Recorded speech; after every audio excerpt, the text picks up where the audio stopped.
Meus amados irmãos, a paz do Senhor Jesus Cristo esteja com cada um de vocês. É com muita alegria que eu venho aqui nesse exato momento trazer uma palavra de Deus ao teu coração. E eu tenho certeza que, assim como eu, você também já está fortalecido e abastecido pela palavra de Deus, visto que nós aproveitamos sempre das oportunidades que Deus nos dá para trazer uma palavra de fé, para trazer uma palavra de esperança, para trazer uma palavra de ânimo para a vossa vida. E hoje eu quero que os amados irmãos abra a sua Bíblia comigo em Marcos capítulo 1, versículo 40 ao 45. Marcos capítulo 1, versículo 40 ao 45.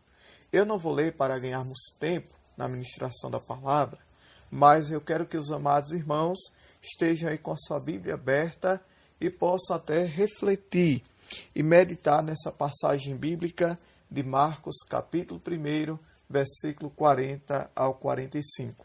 O tema da mensagem que a gente quer ministrar tem como tema o leproso purificado, mas dentro dessa mensagem que iremos ministrar neste exato momento, a gente quer fazer algumas observações, a gente quer fazer algumas colocações que eu tenho certeza que é de suma importância para você que está ouvindo a palavra de Deus nesse exato momento. A Bíblia fala da história de um homem conhecido como o leproso purificado. É bem verdade que a Bíblia não diz, a Bíblia não cita o nome deste homem. A Bíblia não diz quem é a sua mãe. A Bíblia não diz quem é o seu pai. A Bíblia não diz quem é os seus parentes. A Bíblia não diz quem é os seus avós, quem são seus tios, quem são seus irmãos. A Bíblia não fala diretamente sobre essa questão, mas a Bíblia traz um tema muito importante para a gente, e o tema é o leproso purificado. A primeira pergunta que a gente faz neste exato momento para você: o que é lepra? Talvez você já tenha ouvido falar sobre a lepra, mas muitas das vezes a pessoa ouve falar sobre determinadas enfermidades e não sabe o real significado, não sabe a origem ou em que consiste determinada enfermidade. A lepra, meus amados irmãos, era uma enfermidade incurável daquela época. A lepra atualmente, na medicina, na ciência de hoje, é conhecida como hanseníase. Diferente de hoje, a lepra daquela época não tinha cura na medicina.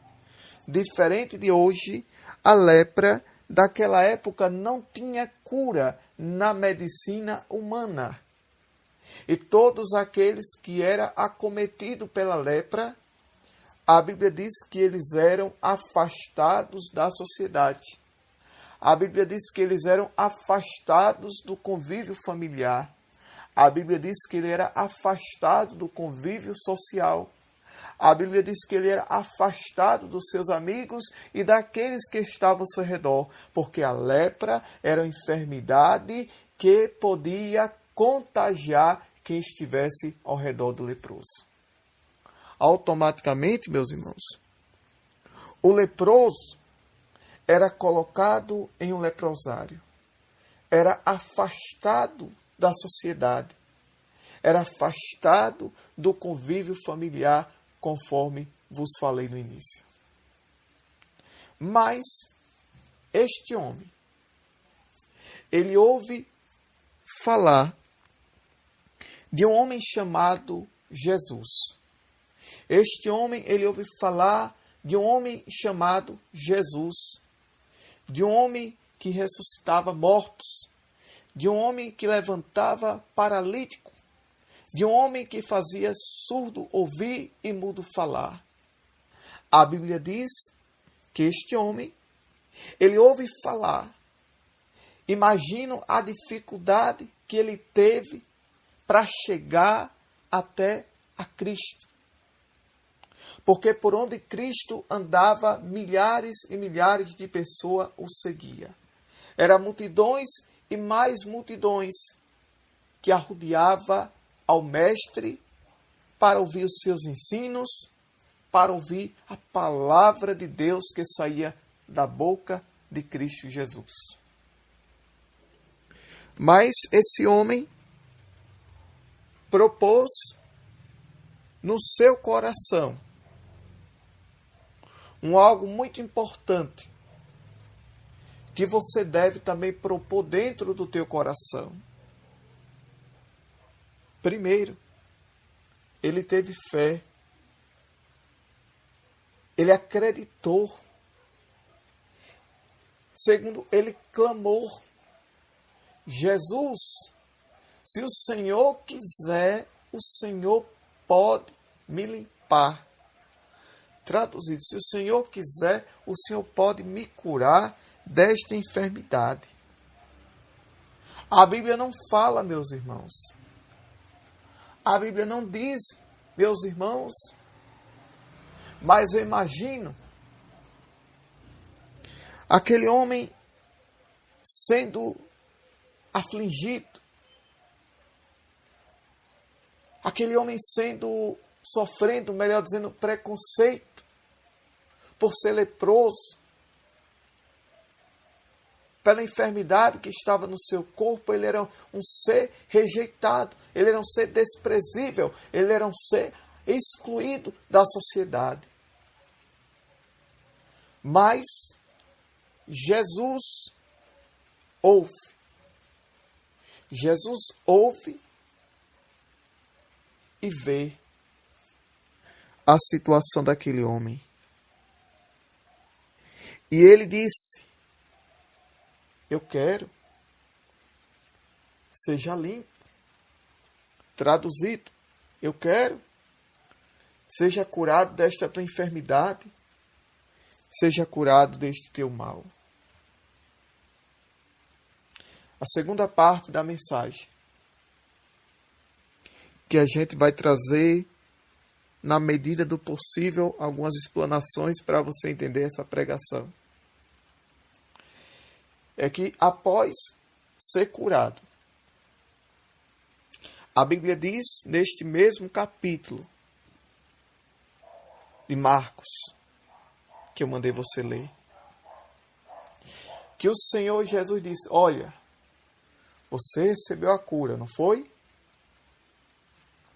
Agora vai até o sacerdote e oferece pela tua purificação o que Moisés determinou de oferta para lhe servir de testemunho. Porque o sacerdote naquela época, meus irmãos, era como um médico que examinava, que constatava se realmente a pessoa estava curada de determinadas enfermidades. O médico naquela época, o sacerdote naquela época, era como um médico, meus irmãos, que examinava e constatava se realmente a pessoa estava curada de determinada enfermidade. E para servir de testemunho que realmente Deus o havia curado, ele oferecia uma oferta a Deus, como era costume daquela época. O que eu quero dizer neste exato momento é que Deus, quando faz milagre, faz sem deixar sinal ou cicatriz. Deus, quando faz o milagre, ele faz por completo. A cura de Deus sobre o homem não é pela metade. A cura de Deus na vida do homem é por completo. O que eu quero, meus amados irmãos e amigos, vos dizer nesse exato momento, é que você tome cuidado com muitas profecias. É que você tome cuidado com muitas revelações. É que você tome cuidado com muitas revelações que não são de Deus, profecias que não são de Deus. Quantas pessoas que dependem do remédio para combater o câncer? Quantas pessoas que dependem do remédio para combater a AIDS? Quantas pessoas dependem de remédio para controlar o sistema nervoso? E de repente chega alguém profetizando. Chega alguém dizendo para você largar o remédio controlado, para você largar o remédio que combate a AIDS, para você largar o remédio que combate o câncer, porque Jesus já lhe curou. Muitos dizem assim. E a gente, por ter a mente tão fraca, por ter a mente tão limitada, acaba acreditando, meus irmãos, nessas revelações, nessas profecias. E eu não descreio do que Deus pode fazer. Deus pode fazer sim, mediante a nossa fé. Deus pode curar sim, mediante a nossa fé. Mas o que você tem que colocar na tua cabeça, meu irmão, o que você tem que colocar na tua cabeça, minha irmã, é que você deve procurar um médico para constatar se realmente você foi curado de determinada enfermidade.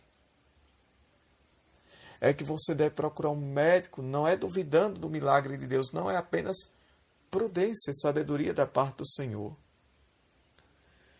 É que você deve procurar um médico para constatar a cura através do exame. Eu não duvido do poder do Senhor na vida do homem. Mas por essa passagem bíblica, você pôde ver e observar que o homem, após ser curado, Jesus mandou ir aonde? No sacerdote. Porque o sacerdote, como eu falei no início da mensagem, era como um médico que examinava e constatava se realmente aquele cidadão, aquela cidadã era curado ou estava realmente curado daquela enfermidade. Por causa dessa falta de sabedoria de muitos, tem havido escândalos, pessoas têm descido à sepultura, pessoas têm padecido, pessoas têm, infelizmente, morrido por falta de vigilância, por acreditar muitas das vezes naquilo que não foi Deus quem falou, mas é o homem que está falando. Porque o homem em si traz mensagem para a gente para massagear nosso ego, mensagens motivacionais, mensagens de ajuda.